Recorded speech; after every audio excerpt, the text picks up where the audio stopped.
कभी उम्मीद मत छोड़ो।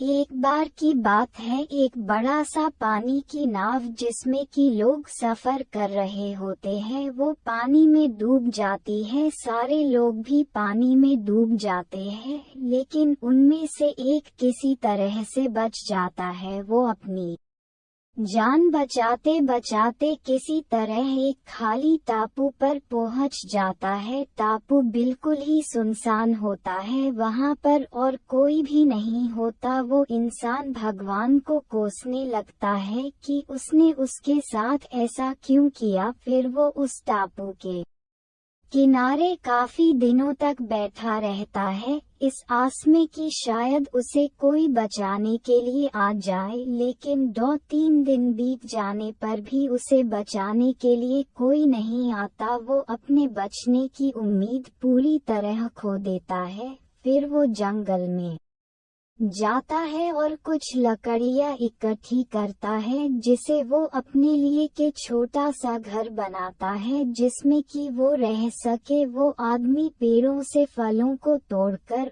और मछलियों को पकड़कर अपना पेट भरता है। ऐसा काफी दिनों तक चलता रहा उस आदमी को।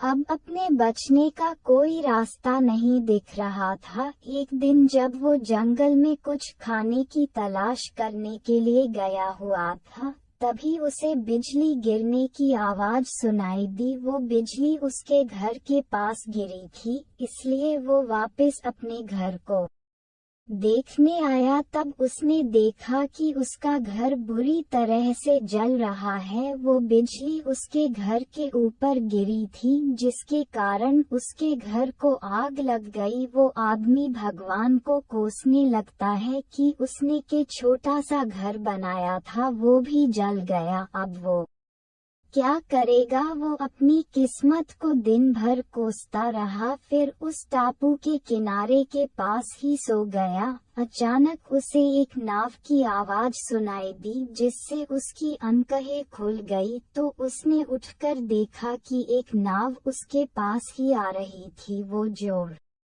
जोर से उस नाव को मदद के लिए पुकारने लगा। उस नाव पर सवार लोगों ने उसकी आवाज सुन ली और उसे बचा लिया। उस आदमी ने उन लोगों से पूछा कि आपको कैसे पता लगा कि मैं यहाँ पर हूँ। तब उनमें से एक आदमी ने जवाब दिया कि हमने आपका धुएं का इशारा देखा था, जिसे देखकर हम आपको बचाने के लिए आ गए। तब वो आदमी सोच में पड़ गया कि उसने तो उन्हें कोई इशारा नहीं दिया था। फिर थोड़ी देर बाद सोचने के बाद उसे याद आया कि उसका घर आग में जल गया था। शायद उसी के धुएं को देखकर ये मुझे बचाने के लिए आ गए। ये सब जानकर वो बहुत खुश हुआ तथा उसने भगवान का शुक्रिया किया। इस कहानी से हमें सीख मिलती है, हमारी जिंदगी में मुश्किलें चाहे जितनी भी हमें कभी उम्मीद नहीं छोड़नी चाहिए और भगवान पर भरोसा रखना चाहिए। दोस्तों, आशा करता हूँ कि आपको ये कहानी पसंद आई होगी। मिलते हैं जल्द ही एक नए माय ज्ञान सागर कहानी वीडियो के साथ। अपना ख्याल रखिएगा।